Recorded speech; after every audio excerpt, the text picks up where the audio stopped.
I'm Malcolm de la Moria, and today I'll be discussing with you in detail a description about the film Opium War and the conflicts and problems that had occurred during this period of time.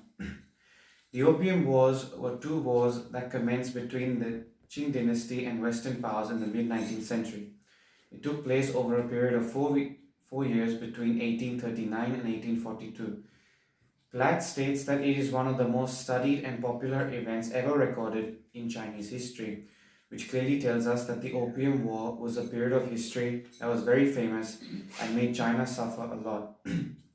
Now I'll explain in depth the problems that China and other Western countries had suffered during this harsh period of time. There are a lot of problems that had occurred during this rough and hard period of time. In the First Opium War, which began in 1839, the British government had sent warships up the Yangtze River to force the continuation of the opium trade against the Chinese emperor's will.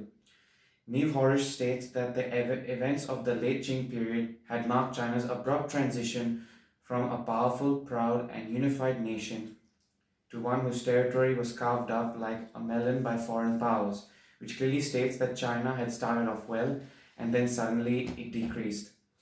This just showed that for China things were getting from bad to worse, which also tells us that stopping war by bringing peace was very difficult. It always took a long time for a declaration to be passed for the ending of war, and this is exactly what happened in this situation for China and other countries as well.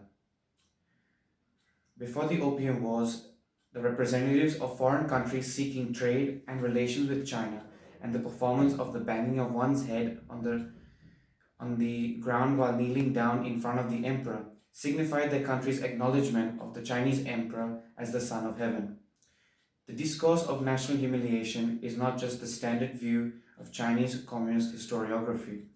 It is a recurring theme in both pre-1949 Republican writings and post-1949 Taiwanese discourse as well.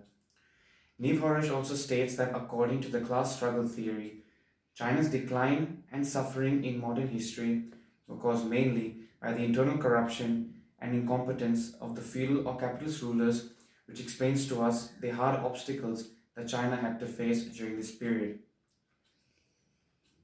The Canton system was a very popular system which took place during the 17th century and 19th century period. It was a trading pattern that had developed between China and foreign merchants, especially the British major characteristics of this system had developed between 1760 and foreign merchants, especially the British in the South China trading city of Guangzhou or Canton as it was once known. The major characteristics of this system had developed between 1760 and 1842 when all the foreign trade coming into China was confined to Canton and the foreign traders entering the city were subject to a series of regulations by the Chinese government. Guangzhou or Canton was historically the major southern port in China and the main outlet for the country's tea, rhubarb, silk, spices, and handcrafts that were usually sold by Western traders.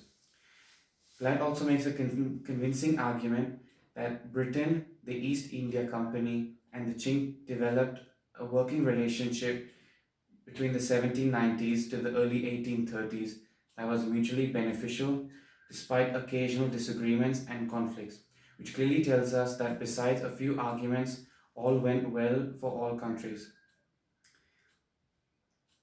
After the Opium Wars and the trading conflicts between China and the Western countries in the mid-19th century, the quota requirement was abolished for Western envoys with the fall of the Qing dynasty in 1911, which fell into disuse in the official ceremony but still remained in civil life for some time, especially in rural areas and in some traditional performing arts circles. To conclude, China had a tough run during this period of time, and towards the end of this period, China took a sudden turn with everything going wrong for them. This is the way it all ended.